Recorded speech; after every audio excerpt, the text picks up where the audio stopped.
Olá pessoal, tudo bem?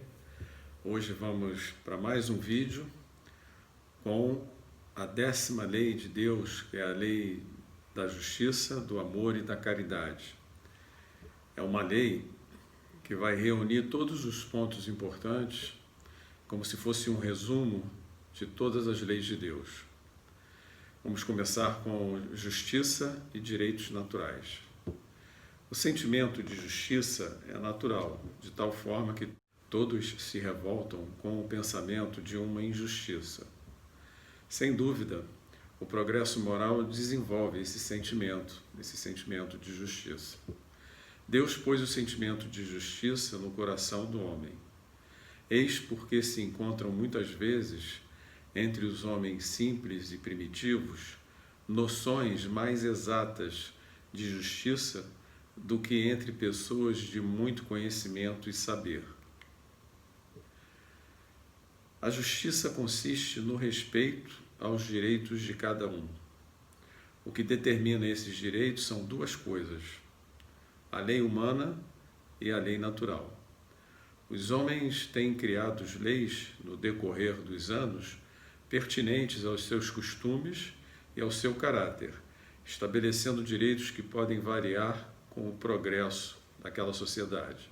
As nossas leis de hoje, sem serem perfeitas, consagram diferentes direitos daqueles da Idade Média, como exemplo.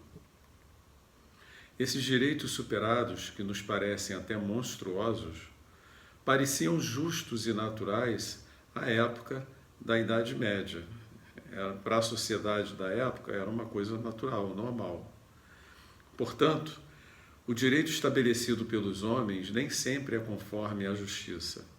Apenas regulamenta algumas relações sociais, enquanto a vida privada há uma infinidade de fatos que são da competência exclusiva do tribunal da nossa própria consciência.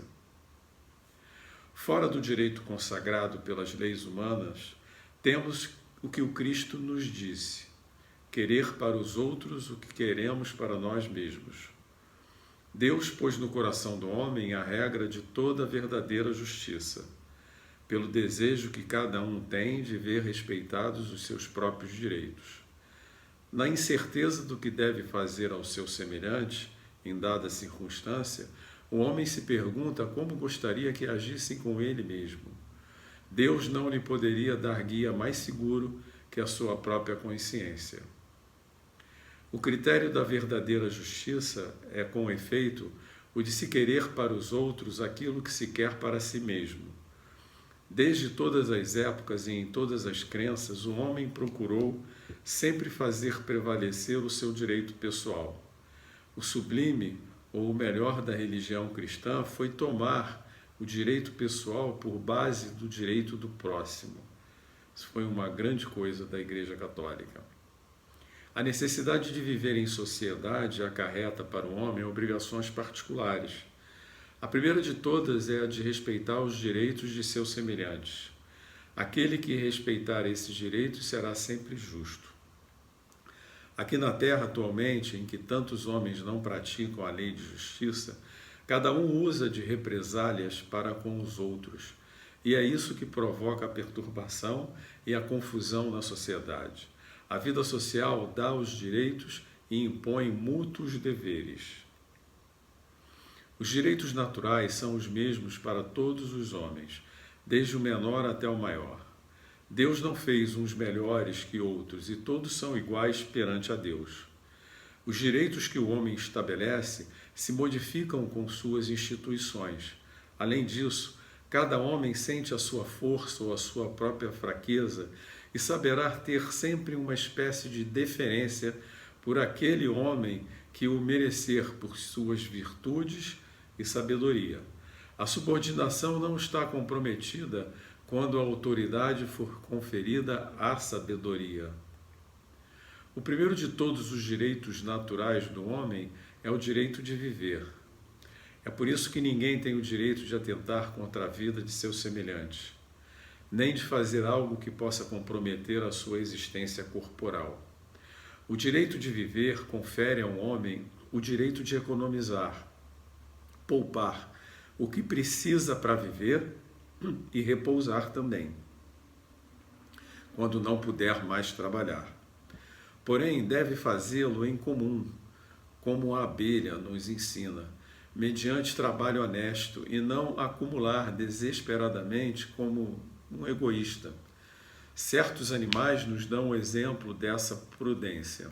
O que o homem poupa por meio de um trabalho honesto é uma propriedade legítima que ele tem o direito de defender, pois a propriedade que é fruto do trabalho é um direito natural tão consagrado, tão sagrado, quanto de trabalhar e viver.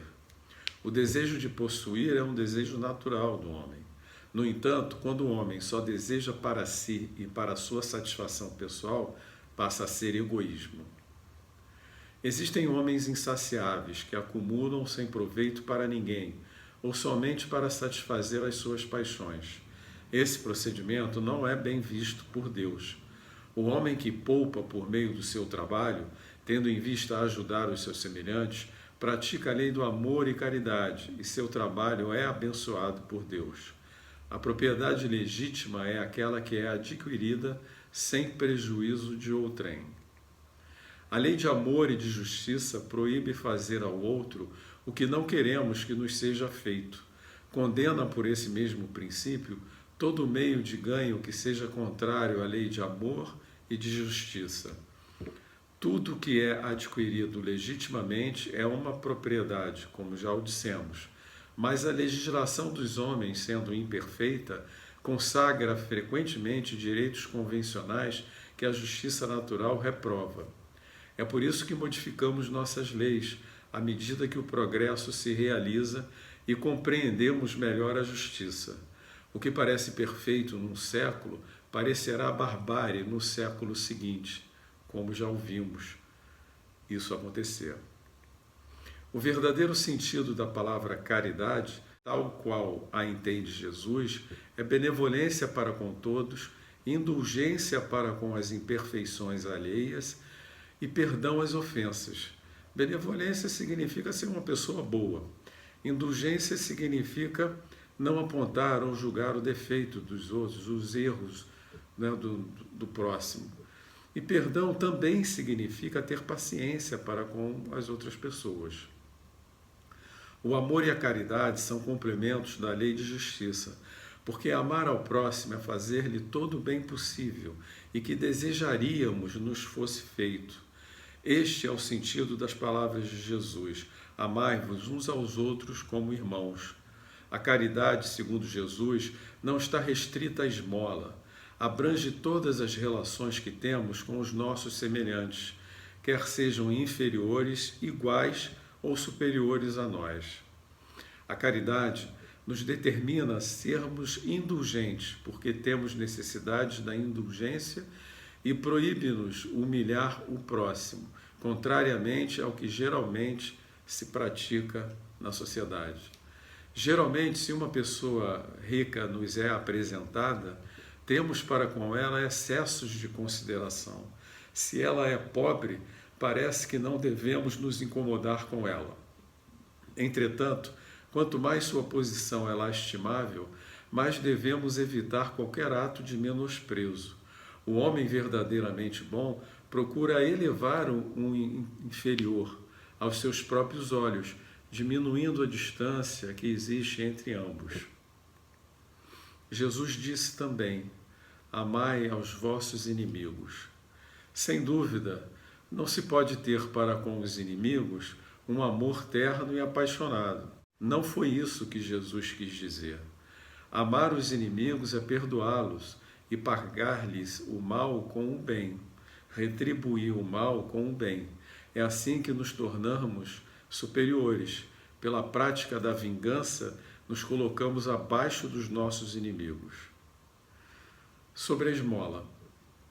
O homem levado a pedir esmolas degrada-se moral e fisicamente. Se embrutece. Numa sociedade baseada na lei de Deus e na justiça, a vida do fraco deve ser provida sem humilhação para ele. Deve-se assegurar a existência daqueles que não podem trabalhar, sem deixá-los à mercê do acaso e da boa vontade.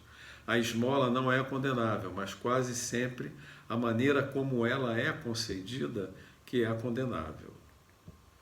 O homem de bem que compreende a caridade segundo Jesus vai ao encontro da criatura infeliz sem esperar que esta lhe estenda a mão, venha lhe pedir alguma coisa. A verdadeira caridade é sempre boa e benevolente. Está tanto no ato quanto na maneira de praticá-la.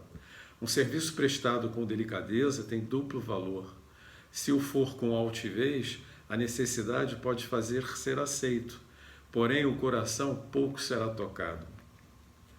É necessário que nos lembremos também de que a ostentação apaga aos olhos de Deus o mérito do benefício.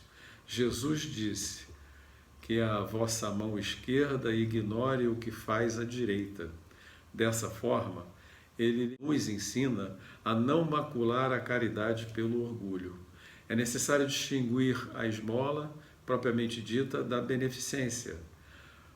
O mais necessitado nem sempre é o que pede. O temor da humilhação retém o verdadeiro pobre que, muitas vezes, sofre sem reclamar. É a esse que o homem verdadeiramente humano sabe assistir sem ostentação. Amem-se uns aos outros, eis toda a lei. Precisamos nos amar. Lei divina pela qual Deus governa os mundos, todos os orbes. O amor é a lei de atração para os seres vivos e organizados, e a atração é a lei de amor para a matéria inorgânica. Não esqueçamos que o espírito, qualquer que seja seu grau de adiantamento, sua situação como reencarnado ou na própria erraticidade, no mundo espiritual, está sempre colocado entre um superior, que o guia e aperfeiçoa, e um inferior, perante o qual tem deveres iguais a cumprir. Sejamos, portanto, caridosos, não somente dessa caridade que nos leva a tirar do nosso bolso a moeda que damos friamente àquele que nos pede, mas dirijamo-nos ao encontro das misérias ocultas. Sejamos indulgentes para com os erros de nossos semelhantes. Em lugar de menosprezar a ignorância e o vício, vamos procurar instruir e moralizar. Sejamos afáveis e benevolentes para com todos os que são inferiores. Sejamos mesmo para com os mais ínfimos seres da criação e teremos obedecido à lei de Deus. Existem homens reduzidos à mendicância por sua própria responsabilidade. Porém, se uma boa educação moral lhes tivesse sido ensinado a praticar a lei de Deus, não teriam caído nos excessos que lhes causaram a perda. É disso, sobretudo, sobre os excessos, que depende o melhoramento do nosso planeta. Ou seja, precisamos combater os excessos, precisamos extinguir excessos que tanto nos prejudicam. O amor materno. O amor materno é uma virtude e um sentimento instintivo, comum aos homens e aos animais. Na natureza, dotou a mãe do amor pelos filhos, no interesse de sua conservação. Mas no animal, esse amor é restrito às necessidades materiais, cessa quando os cuidados se tornam desnecessários. No homem, ele persiste por toda a vida e comporta um devotamento e uma abnegação que constituem virtudes. Sobrevive mesmo à morte, acompanhando o filho além da vida material. O amor materno é natural, porém há mães que odeiam os filhos e muitas vezes desde o nascimento. Tal fato é, por vezes, uma prova escolhida pelo espírito do filho ou uma expiação, se ele tiver sido mau pai, mãe ruim ou mau filho em outra existência. Em todos esses casos, a mãe ruim não pode ser animada senão por um mau espírito, que trata de entravar os passos do filho a fim de que ele sucumba ante a prova desejada.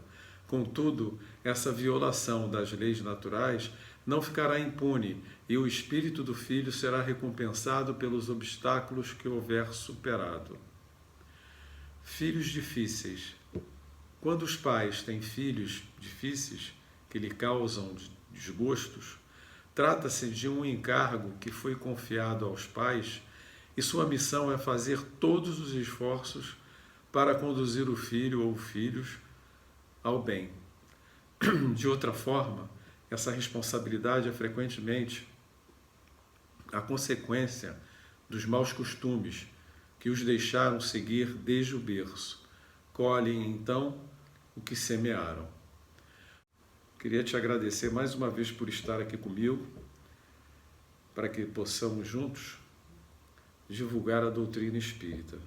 Peço que, se você não for inscrito no canal, se inscreva, ative as notificações, dê um like e, principalmente, divulgue em suas redes sociais. E até semana que vem com um tema novo, pois essa 10ª lei encerrou o ciclo das leis de Deus. Muito obrigado e até lá.